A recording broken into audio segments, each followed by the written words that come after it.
kayo sa ating mga kapulisan. Alam natin na ang inyong puso at diwa ay para sa taong bayan. Alam namin na nagsiservisyo lamang kayo at takot kayo na mawala sa serbisyo dahil ang ating gobyerno ay nagbabantay at ginagamit ang ating mga pulisan at mga military para isuppress ang mga taong bayan sa kanilang paglahad ng mga pangurakot sa gobyerno ng pamahalaan Marcos.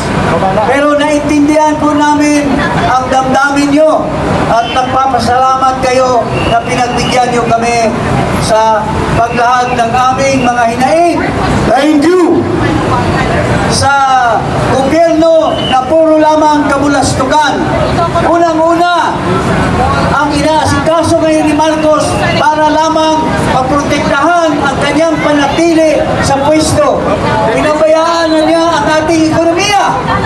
Tama! Hirap na hirap ang taong bayan ngayon. Ang bawat ordinaryong pamilya hirap makabili ng kanilang pagkain na pagkatatlong beses man lamang sa isang araw. There is so much unemployment sa ating mga kababayan. Ang mga ating mga gobyerno, mga kawani sa gobyerno, tinatakot para lamang sumampa o magsamba sa Marcos administration, pero hindi napigilan ni Saldico. Mga kababayan, kasabwat nila si Saldico.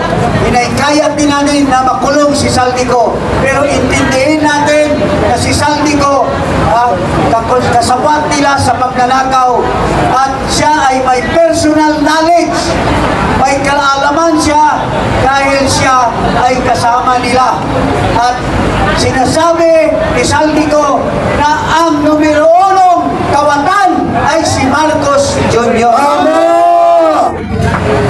Una, nag-insert ng 100 bilyon pesos at sa kanyang ugali na mangurakot, binigyan ni Saldico bilang komisyon si Marcos Jr.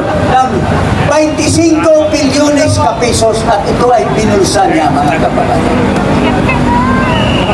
Sa pangalawang pagsalita ni Saldi, sinasabi niya na kumuha din ng pera doon sa Bulacan District Engineering Office na 56 bilyones ka pesos at ito ay tinanggap ni Martin Romualdez at ni Saldico.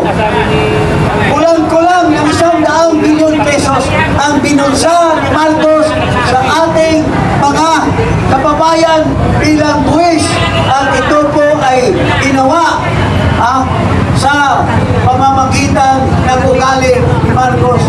Magmula pa sa kanyang tatay at siya naman at yung kanyang anak, ang ugali nila ay pangukurakot lamang, mga kababayan. Mga kurakot at nanakaw! Mga kababayan, sa panahon ni Marcos Sr., yung tatay, nagiging kasama tayo sa Guinness Book of Record as the most corrupt na nagdakaw sa gobyerno, si Marcos Sr. Pero nalampasan ng anak niya, $1 billion lang yung nakuha ng tatay. Ngayon, trilyon ang pagnanakaw itong anak base sa mga sinabi ni Saldico sa kanyang statement. So, mga kababayan, ang isang magnanakaw, wala nang kredibilidad na magpatuloy pa na mag-manage o magpatuloy na magiging presidente sa ating bansa, mga kababayan. Marcos has lost credibility. Panawagan ng buong Pilipinas, Marcos, wala nang saysay ang pagpalakad mo sa bayan. Hirap na hirap ang taong bayan. Yung gold, binenta mo sa murang halaga para kumurakot ka rin. Di umano, sabi ni Marcoleta, 100 bilyon ang nawala sa atin sa pagbenta ng gold. 100 billion pesos ang nalugi. Nagtayo siya ng Maharlika Fund. Isang investment.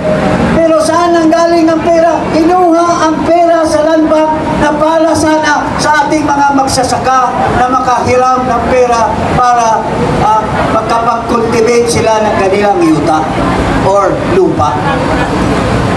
Ang DBP naman, kinuhanan din ng 25 billion pesos para lamang ilagay dito sa Maharlika Fund.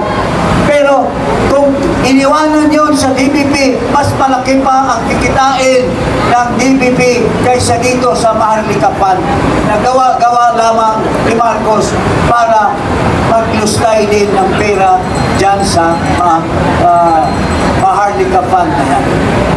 So mga kababayan, nagkaisa po tayo, magkaisa hanggang manatili si Marcos. Hindi po tayo titigil ng panawagan sa kanya dahil kawawa ng ating bansa. Malapit na tayo mahulog sa bangin dahil sa mismanagement,